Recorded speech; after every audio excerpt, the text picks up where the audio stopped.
Well, hey there. I'm really glad you joined me today. Thanks for being here. I'm adding a couple new hydrangeas to my garden. Well, they're not new. They're new, but they're not new. Wait, they're new to me, but they're not new to me. Mysterious. If you've recently joined us here on the channel, my name is Bobby and I welcome you here. I apologize for the way you're seeing this video. I'm trying to keep my camera in the shade, and I'm trying to keep myself in the shade, and we have very few flat places here in our gardens and in our landscape. So anyway, I have my camera level, but I don't have, my gator is sitting like this. So I hope it's not making you dizzy. I just took out a pretty big patch of Goldstem Rudbeckia, and it had been in there for years, like maybe 8 years or something like that. And we dug up as much of the root as we could. My gardening buddy took it for her garden, and hopefully it will do well for her. She's got a real green thumb, and she can really revive things that are sort of peaked looking. So of course what happened, it created a hole for me, and I kind of planned it that way because I knew I wanted a small hydrangea in that area. The area is right under a Kusa dogwood tree. I'm sorry you're not seeing me planting these items right now. It's the kind of thing where I want to show you, I want to share these things with you, but I'm not planting them all right now. So I'll have to show you where I've planted everything in a garden tour at some point. But this one is called Pop Star. It is a macrophylla hydrangea, a big leaf hydrangea. And let's see the specs on it here. The light requirements, of course, for all macrophyllas basically is morning sun and afternoon shade. So this is going to be under a Kusa dogwood, and it's going to just really love its area, I feel like. This one stays on the smaller side, and that's exactly what I wanted. Height 18 to 36, width 18 to 36. So basically it's going to grow 3 feet by 3 feet when it reaches its full potential. It's hardy in zones 4 through 9, just basically like all macrophylla hydrangeas. And of course you want to fertilize this with a slow release fertilizer when you start seeing the green emerge. If you need to do any pruning on your macrophyllas, I will put the months that they start to form their buds for the following year on the screen. I have a couple of videos about that, and I can't remember exactly the month range. I think it's like the month range is like maybe July to October, something like that, but I'll put that on the screen that they start forming their buds. So you wouldn't want to prune this heavily. As with all your macrophylla hydrangeas, I barely prune mine, and I just cut off the spent blooms, or I use the blooms for drying. So I don't want to lose the blooms for the following year by cutting off my blooms. And of course this one is most likely going to turn blue. The blooms are going to turn blue for me because the soil where I'm going to be planting this is very acidic. I did have a mountain hydrangea in there, and unfortunately I had to forfeit that one, but it was pink originally and then it turned blue. So I'm looking forward to this. The tag says more flowers in less space. That's pretty exciting. I like the bloom structure on these. The pollinators love this type of bloom that has the little, whatever that's called, the little bracts or the little flower formations. I probably need to know the proper name of that, but the pollinators love this type of bloom. So I'm excited to have this in my landscape. And because of the size of this, it would also be great in a container. So I do have 2 Firelight tidbits that are in a container. And this is the second year they've been in a container, and they're doing really well. They're putting on their buds and everything. So this would do great in a container. And then I ordered these online. These are little quick fire. I have 2 little quick fires. I've talked about the little quick fires several times. As a matter of fact, I'm not sure if you're seeing it in the camera angle, but that's a little quick fire there. And I've talked about them several times. They are the first Panicle hydrangeas. These are Panicle hydrangeas to actually start blooming in my garden, and I love the little quick fire. I love the formation of the blooms. So I'm going to create a room, and I will show you that at some point, but I'm going to try to create a room in this little back I'm calling it, what was I calling it? Not a patio, a back courtyard. The back courtyard area, and we're very rural here. We're very rustic, so we don't have anything formal. But I did want to create a room. I thought if I planted 2 more little quick fires, then it would create like a room in this little courtyard. Now, as you can see, these two particular ones don't have any blooms. They're not much to look at right now. It's because I ordered them online, and when you order them online, they cut them back really hard. But all of this growth, I think I received them about 2.5 weeks ago. All of this growth is new. So this is a very healthy, both of these shrubs are very healthy. And the specs on the little quick fire is that it grows 3 to 5 feet tall and wide. So you can see that one there, and I just checked in my camera, you can see it. That one is taller than 5 feet because I'm 5'4", and that one is a good bit taller than me. Now I have another one in another part of my garden that's about 3.5 feet tall, and this one's been here for probably about 9 years. The other one probably about 6 years. So the other one is just not growing as tall. I don't think it's going to get as tall as this one. This one gets morning sun, and then afternoon you can see it's shaded in the afternoon. So I'm in a zone 6B/7, and these really do well in my zone. The hardiness zone for these is 3 to 8, so they're very hardy. They're just a wonderful hydrangea. They like glow at night, and then towards the autumn time, the blooms start turning a pinkish color, kind of a pinkish reddish, and hence the name Little Quick Fire. I really love the Little Quick Fires. You can't go wrong with them. They're very hardy. And so anyway, these are the hydrangeas that I will be adding into my garden. The next plants I'm really excited to add to the garden are some fall gold raspberries, and you can see the tag here. So it says full sun, of course, you know, all raspberries pretty much like full sun, all fruit, and height 4 to 6 feet, so pretty tall. The spread would be 3 to 5 feet. So these, and of course raspberries, they're going to put off their runners, they're going to throw out their shoots and their runners and everything like that, just like normal raspberries. So they bloom and fruit in the spring and the fall. So that is just a plus. I've heard that the fall gold raspberries just have a absolutely wonderful taste. You probably are familiar with them. We have native raspberries here on the farm, and blackberries, just tons of them, and black raspberries. So we have tons of fruit here on the farm, but I was really excited to have some of these fall gold raspberries. The nursery that I bought these in is in Lancaster, Pennsylvania. We went there on a daycation, and I kind of know the owner of the nursery, and he said, well, buy one and you can take the other one for free. And I said, well, that's the deal, so I'll do that. So I'm pretty excited to plant these. I'm not sure exactly, I think I know where I'm going to plant these, but I'm going to need to plant them in a space where they can just do their thing that raspberries do. All right, I want to show you the next plants that I bought to add to the gardens.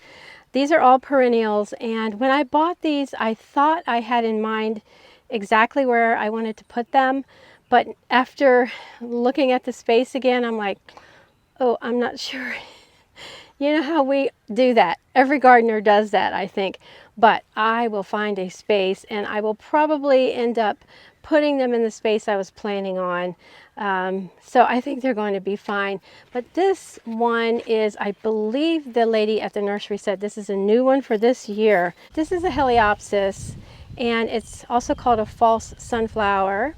I have one in my perennial garden that I'll show you a picture of here. I'll insert a picture with much more dark foliage. I absolutely love the one I have, and I was actually searching for another one, but the lady at the nursery said, I know the one you're talking about, and we have not had that one for a while. So this one is called Yellow Spider, and like I said, I do believe that she said that this is a new one for a new cultivar of this Heliopsis.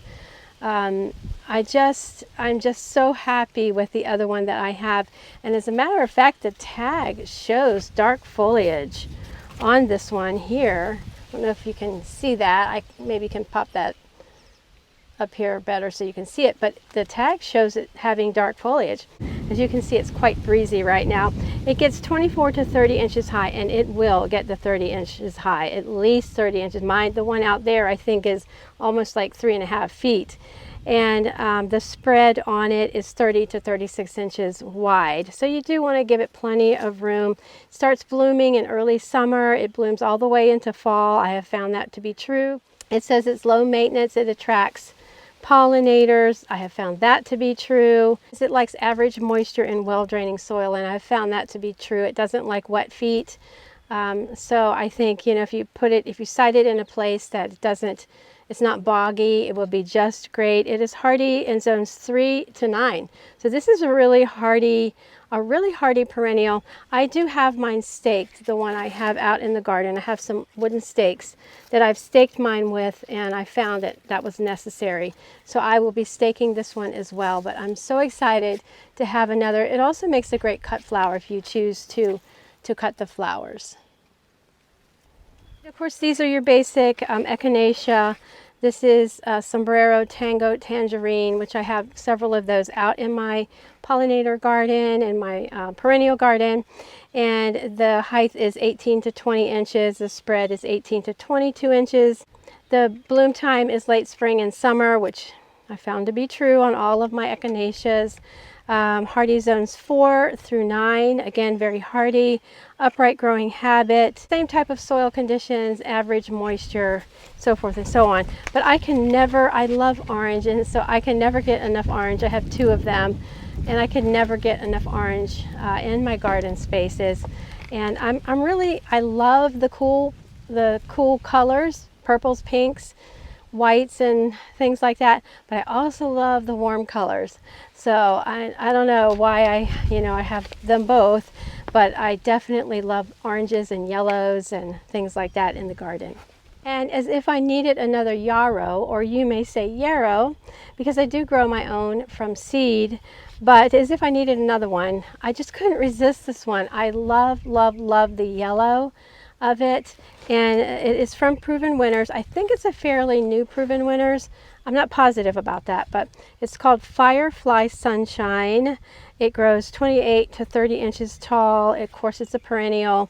And as for yarrows, they don't like wet feet either. So, you know, average moisture, not a lot. Once it gets established, your yarrows don't need a lot of moisture, but I think they will pair nicely, all the perennials that I've showed you, because I'm going to pair them together, I think. But I think they will pair nicely together, and they'll play nicely together.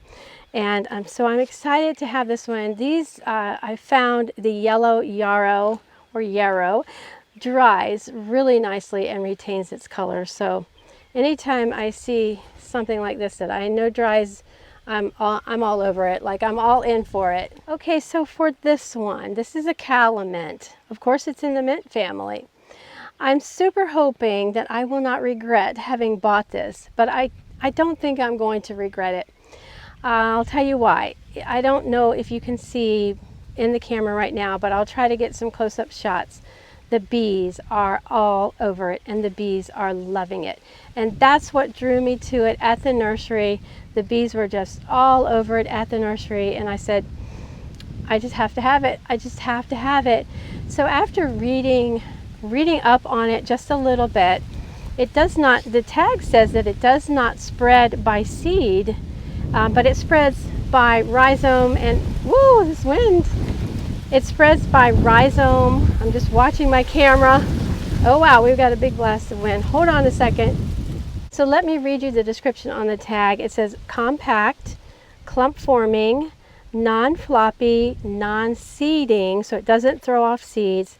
It says this improved variety has loads of airy white blooms over fragrant gray-green foliage, say that 3 times, from June until frost.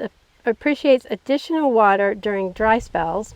A nice filler loved by butterflies, bees, and hummingbirds. The height is 16 to 24 inches. The spread is 18 to 24 inches. And it can take some light shade. It prefers full sun, but it can take some light shade. Bloom time June to October. So it's called Montrose White, this particular one.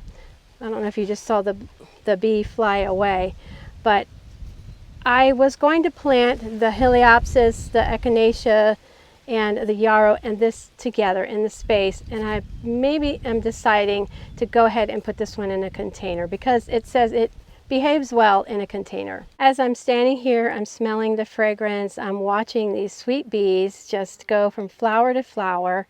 They are loving it. Of course, it's an herb. It has medicinal properties. It can be used to make a tea. I did read something very interesting about calamint. Of course, I'm thinking, does that where calamine lotion comes from? I did not read up on that. So you can chime in if you know the answer to that.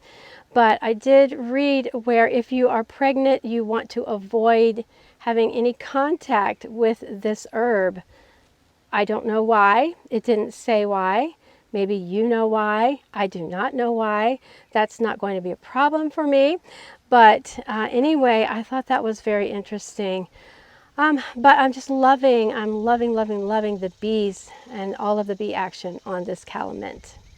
And the botanical name on this is Calamintha nepeta, or nepeta, whichever way you say that. I say nepeta. So I thought that was interesting. You know, the nepetas, they're all in the same family. It is definitely in the mint family, so that's why I'm really deciding, I think, to put this in a container and just put it out in the main garden. And I'm so excited to just let the bees just enjoy it. Alrighty, well, I'm going to peep through all of these beauties. I'm not going to put the hydrangeas back up on the gator, but I'm going to give you one more glimpse at these lovely perennials in case there's anything that you're interested in putting in your garden. You definitely can't go wrong with this Heliopsis. I just love it so much. The one that I have in my garden currently, this is the 3rd year for it. It's taken the 3 years to be as full as what you're seeing in the picture, but it was well worth the wait. Of course, the 1st year it bloomed, but then the 2nd year it bloomed a little more. So it did the sleep, creep, and leap thing by the 3rd year. It was like leaping.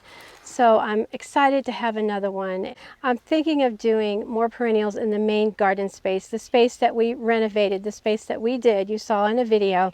So I'm thinking of probably doing more perennials and then just adding a few annuals and of course some of the cut flowers that I grow. But that's where I'm kind of thinking, that's where I had planned for these perennials. So we will see. I mean, this calamint is just like amazing. Please do follow along with me and you can see the progress of these plants.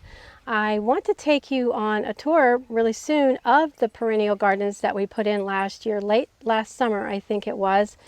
They have just been knocking my socks off. Some of the plants are already done, but some of them are still going, and then some of them are starting to bloom now. So it's just been really blessing me, and I do want to take you on a tour of that really soon. But keep following along with me. You'll see the progress and where I end up putting all of these plants that I've showed you today. All right, we'll see you in another video. Thanks so much again for being here, and happy gardening. Bye.